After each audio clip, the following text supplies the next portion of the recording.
Cimmerian threat began in Russia. The origin of the virus is unknown, but its effects were devastating and swift. In the 1930s, reports of biological experiments began leaking out of Russia. Then reports of villages destroyed overnight. Then entire cities. We feared the Russians had developed a weapon of unparalleled power. The truth was far worse. The chimeras stayed sealed within Russia for over a decade. Then, in 1949, they launched an attack that overwhelmed all of Europe in a matter of weeks. For several months we thought England was safe.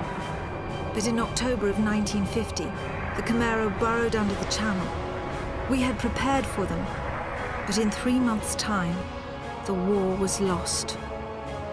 We abandoned the cities to the Chimera and retreated to scattered military bases and outposts. The Chimera had won. On July the 11th, 1951, the Americans launched an assault on the eastern coast of England. On the second wave of that assault was a sergeant named Nathan Hale. The actions of that soldier have become a matter of both scrutiny and myth. What follows are the known events of his life from July 11th to July the 14th, the day he was last seen.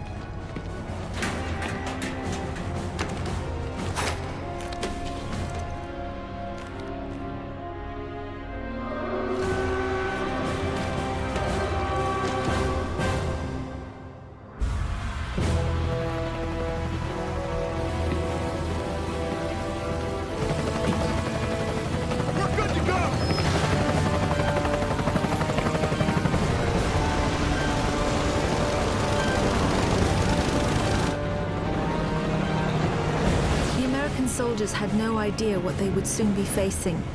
The US government had sealed its borders in 1950. Radio waves and newspapers became state property. Only the highest levels of their government knew the truth. The operation was an exchange. The Americans were bringing supplies and tanks into York.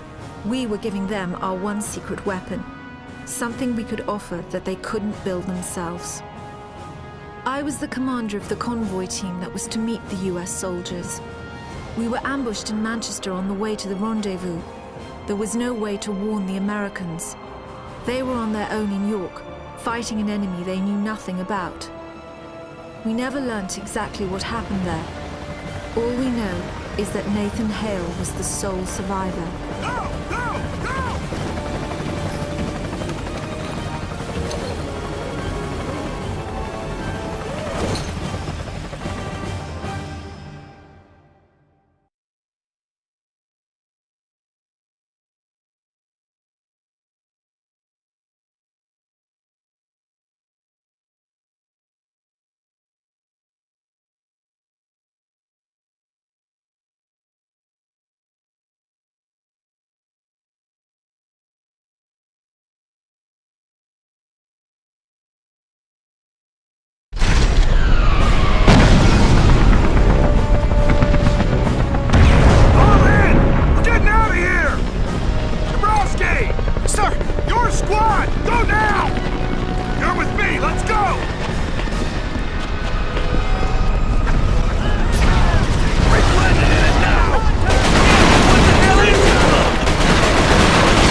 squad got it bad. Come on.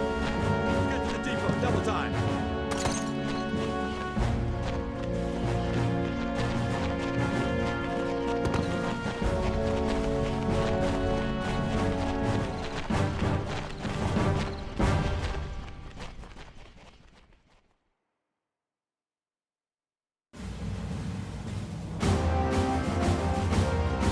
Captain, you seeing this? What the hell is that?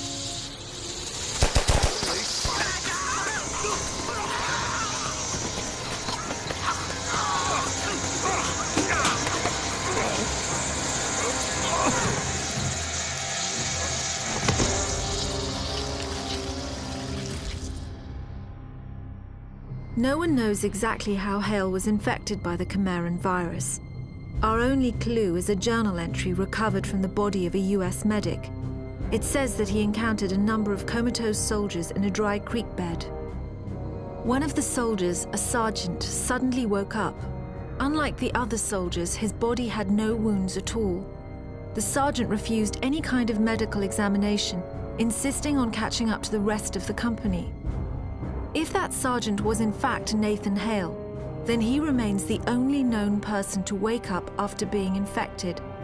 Whether the Quimerian virus mutated within him, or whether his body had an innate resistance to it, remains a mystery.